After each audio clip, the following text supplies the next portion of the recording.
สบายดีตอนกลางคืนไปหน่อยพอกันคือเก่าฝนตกน้ำหวยมากมายามเบ็ดเหมือนเวนรุดหรือเปล่าคือซื่อๆนะตัวบุญใหญ่ดอกเบิ่งดุกตัวแรกแหกมาเนี่ยน้องแล้วเก็บไปอีกแต้มหนึ่งดุกน้อยตัวแรกแหกมาที่สองน้องลงยากในจักน้อยเบิ่งก่อนสิปลายังโอ้ยหลุดไปซับของหยาหลังที่สองหลุดไปซะหลุดไปซับหลังที่สองกันวะหลุดเสียดายเงียดปะท่านน่ะ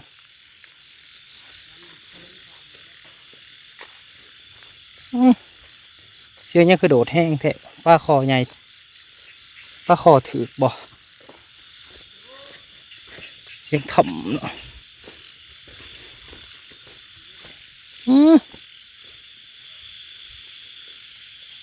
คือมีเสมอยคือไปบอมอยู่บ่แม่นเนาะเห็นแล้วเบ็ดเจ้าน่ะพูดแล้วเพิ่นมีท่าที่ตัวปลาดุกใหญ่ขึ้นนี่นะอู้ยจำคักอะลีจำคักอะลีดุกใหญ่ดุกใหญ่ดุกใหญ่เห็นมาแล้วโอ้ตัวแหกมันว้าตัวอีพ่ออีแม่ยังถึกเงี้ยงว้าตัวถึกเงี้ยงพี่ยังก็คือถึกเงี้ยงมันดิ้นดิมันหลุดมาไปแล้วโอ้ยยังดวงดีอยู่หลุดขีดมาดุกใหญ่เห็นไหมใหญ่นะมันจะเอามือเถอะตีละนวดสี่อ๋อผุดไปเจิมเบ็ดผุดมาใหม่ได้ดุกใหญ่แล้วเจิมเบ็ดมาใส่มือนี้เอาของลอยมาได้มือนี้เพิ่นจังหวัดใต้เพิ่นเนาะของลอยมาจังหวัดใต้รุ่นน้ำเพิ่นก่อนพี่น้องเพิ่นใส่เบ็ดหลายย้ายอยู่แถวนี้ถือเอาตีถือเลยพี่น้องถือแล้วจำเลยขึ้นมาตะเพียนใหญ่อ๋อตะเพียนใหญ่น้องเอ้ยตะเพียนใหญ่มันสองโตแล้วโอ้ปลาตะเพียนใหญ่มันอะไรนี่เรียบร้อยแล้วป่ะเรียบร้อยป่ะคือแห้งแท้มันข่อยคือมีไซมออยู่จะลืมมันรุดน้ำกันไปเนาะวูต้องประจำเลยมาแล้วดุกใหญ่เฮ้ยไอ้กี่กันไม่น้องเลย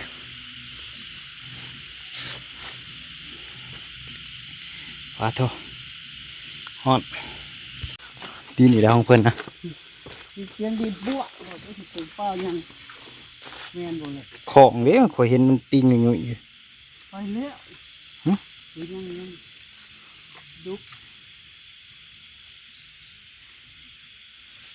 ลากมาเบิดนะ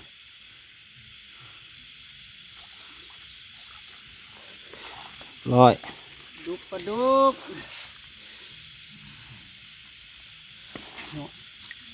ยุดนะแม่โอ้เพื่อจะเห็นตัวหนึ่งจนเงาย่างจนเมื่อยห่างเลยคิดเดี๋ยวมันสีมีลายขึ้นตำอิดนะลงมาตำอิดตรงนี้ถือติดกันอยู่ปัดมาวันนี้ถิ่มห่างลายของเพิ่นถืออยู่แล้วไปเสื่อมเลยไปขึ้นมาผมดูโอ้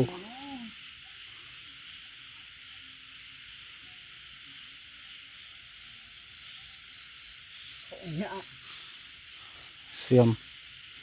โอ้ปิ่งมันเลยไปเสื่อม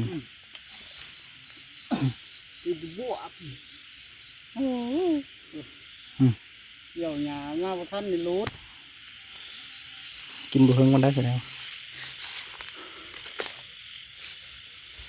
ขึ้นมาแล้วขึ้นมาแล้วให้มาเบิ่งดูโอ้ คนทุกคน ทำงานแล้วสองหลังของเพิ่นตัวใหญ่ครับตัวน้อย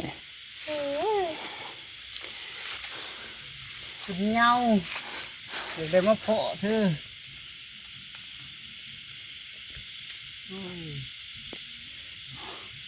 ได้หรือยังมันเด็ก สภาพเผื่อพี่น้องโอ้เพิ่นได้ดุกโทนตัวบักใหญ่นะ เป็นซองทุกคน เอาก่อนบัดนี้หลังนี่คือกุ้งแห้งเท่พี่น้องเดี๋ยวลงไปเบิ่งก่อนกุ้งแห้งอะไรที่แล้วบองเก่าเพิ่นนี่เคยถือเป็นประจำ มาสู่ทางนี้ ดุกดุก มาทางนี้ โอ้ใหญ่เพิ่นได้ ดินแห้งแท้ไปลุด มา ไปลุดกินได้หรือเปล่า ไปขึ้นมาโลดปลาสิลงหวยแล้วพอ เร็ว โอ้ยโอ้ ลุดนี่ก็งามอยู่ได้ พอดีเลยท่าน ลุกไม้ ดุกโคปีนี่ตัวพี่น้อยบ่มีหยังดอกน้ำในหางกานี่ออกไปเป็นลิตรล่ะอากาศนิ่งเกินผลมานเด้อมื้อนี่ไอ้ตัวใหญ่ซองเลยตัวน้อยอีกหลายตัวอยู่ กระดุก ให้แต่ปลาดุกทั้งนั้นเราไปเจิมเบ็ดมาใหม่กันหน่อยแต่ปลาดุกอย่างเดียว ก็ตอมลายไปเติมให้คือกระดุก มันเกินถือว่า2 โตวเลยของเพิ่น มันอีกแล้วมันอีกแล้วหันตัวบนใหญ่บนใดกระดุกปีนี้ มันถือว่า3บุตรทั้งในกระตี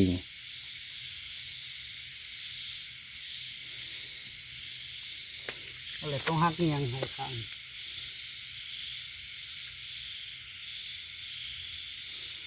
ตัวหอดเอาดิ เดี๋ยวได้ตัวหนึงเนาะกระดุก ตัวนั้นกระตีมันก็งบ เนาะหัวกินไปเจ้อ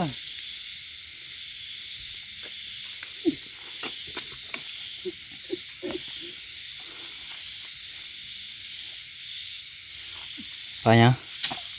กระดุกคือเก่ามาอีกแล้วขึ้นมาอีกแล้ว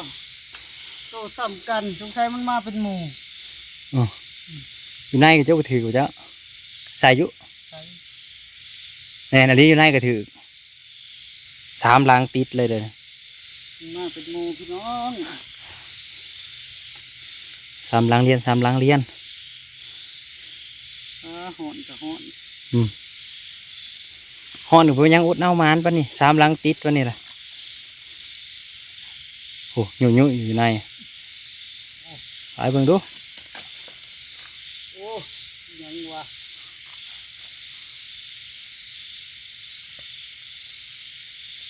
แม่นบ่ถือแล้ว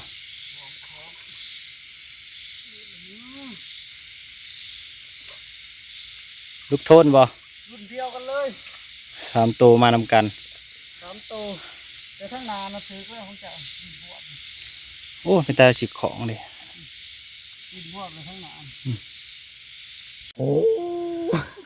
โอ้ผลมานประคอ มาของไงโอ้พูดได้บ่นี่ คอยปลดมัน โคจังหวะได้ ถ้าอายุมาทัน โอ้โอเคได้ก็แล้วขึ้นมา ดุกใหญ่ ดุกใหญ่ไปทางไหน เอามองเจ้านั่นแหละ มาไว้ ดุกใหญ่ดุกใหญ่ โอ้ต่อ โอ้เมิน ดุกใหญ่อีกแล้วพี่น้อง โอ้ยเสียงยังวะหัว เอาเลยจะดีดแห้งแค่สมมันใหญ่ จังสันเด้ตกหนักเป็นอะไรอ๋อใหญ่อยู่ดีตัวเนี้ย โอ้อาเสียงเนี่ย อ๋อต่อ แล้วก็มีอะไร มาเลยพี่น้องไป2 หลังเรียน ดุกปลาดุกมันใหญ่ไม่ได้ดอกตัวกลางๆเจ้าถือกี่ดอกสัน เลี้ยงตัวปั๊บเลยปลายังไงโอ้เลี้ยงตะเพียน เพี้ยนอีกแล้ว เลี้ยงตะเพียน โอ้ใหญ่เติบแล้ว เด็กครูมันเด็กครูมัน ไอ้ครูล่ะ โอ้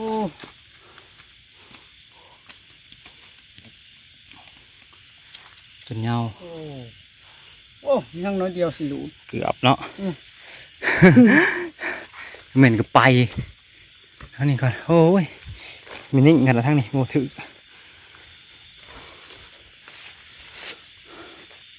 โอ้ทางไหนดิต่ำๆเลยเจอกี่น้องเพิ่นน่ะ ถือเลยข้างใน ห้องไผ่ เจ้าที่ดินบวบ ถึกแล้วห้องเพิ่นถึกแล้ว มันอีกแล้วดุกใหญ่อีกแล้ว เบิ่งท่างนี้ก่อนท่างนี้คือนิ่งแท้ล่ะนิ่งเกิน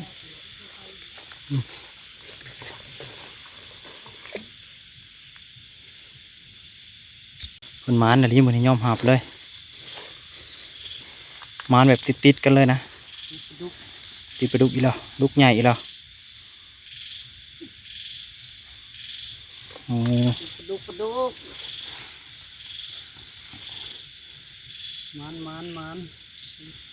ยุดนะแม่แหละยุดนะแม่มานติดกันเลยได้10 ปลายแล้วเนี่ย ประมาณนั้นแหละ ได้10 ปลายเลยเด้เอาก็ได้สักตัวประมาณ4-5 ตัวแล้วประมาณเท่าไหร่เป็นระดับของลอยมาปานนี้นะที่ว่ามีรุ่นขนาดนั้น มันคือแต่ตอนยามเราขึ้นนะเด้ อืม มีแววกันเลยเอาของลอยมามันยาวแนวก็ปลาได้เหยียบก็เลยบ่ผิดหวัง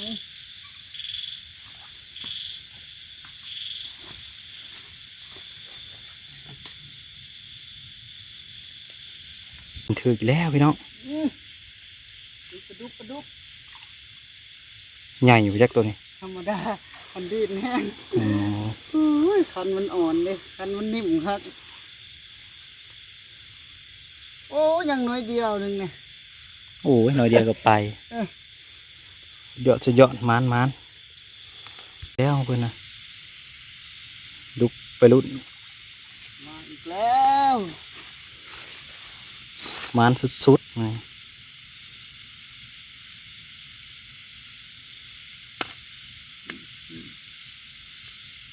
มันดีกว่า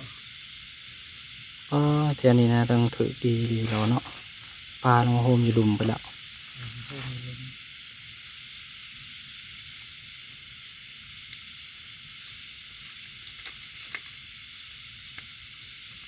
อื่นเลยใส่แต่จะสีลม ใช่ ใส่แต่กอไฟใหม่ที่บ้าน อืม เจ้าเห็นละโง่กันนะ อืม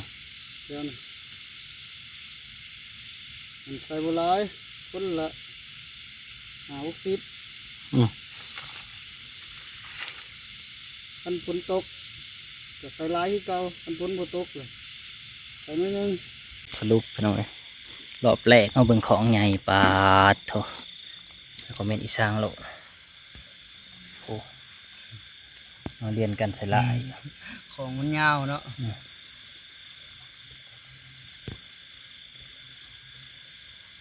อ๋อแต่ดุกใหญ่ๆนี่ได้สะแต่ดุกน้อยๆแต่ดุกอะไรกระปูมันมาน้ำให้ได้อีก อ้าวเอาออกนะแม่ แล้ กัดเบิ้ลเลยบ่ วกระปูเถาะก็แต่ของบ่เบิดเฉพาะจะบ่มา เกลือกับปูเนาะ กระปูมานำเขาก็เรียนกันใส่ลอยขากลับพี่น้องเอ้ยเปิดฉากตัวหนึ่งตัวแรกขายามกลับคืนพี่น้องเอ้ย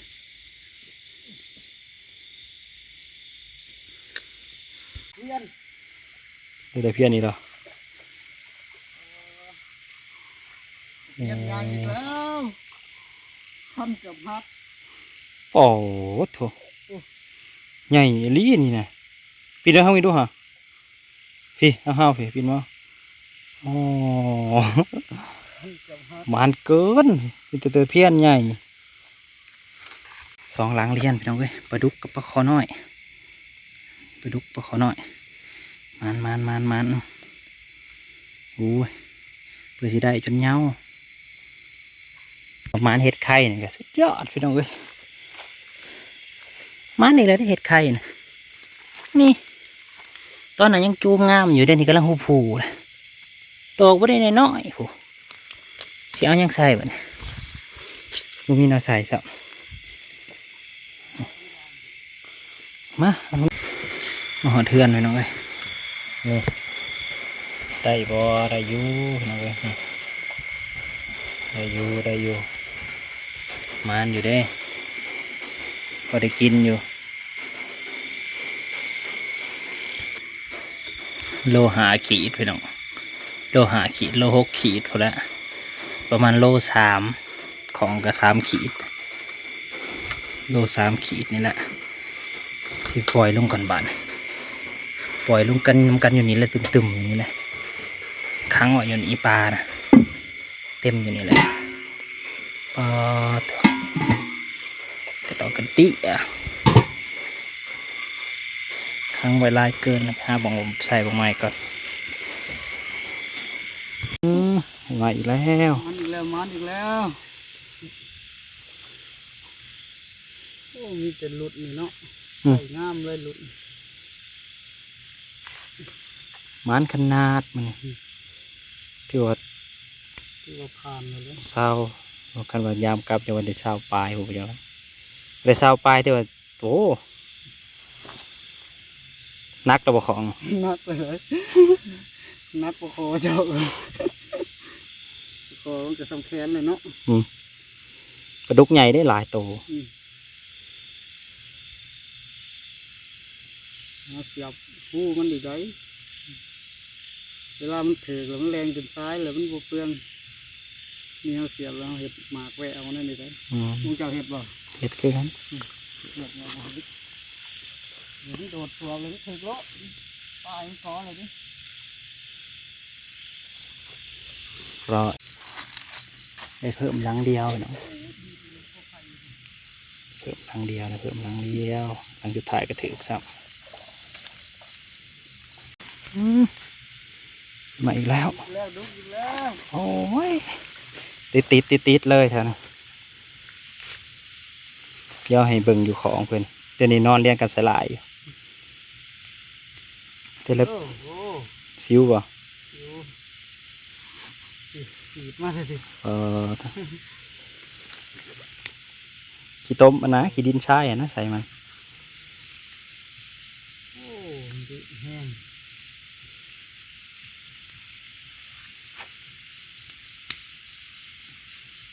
มันหูซึกเราได้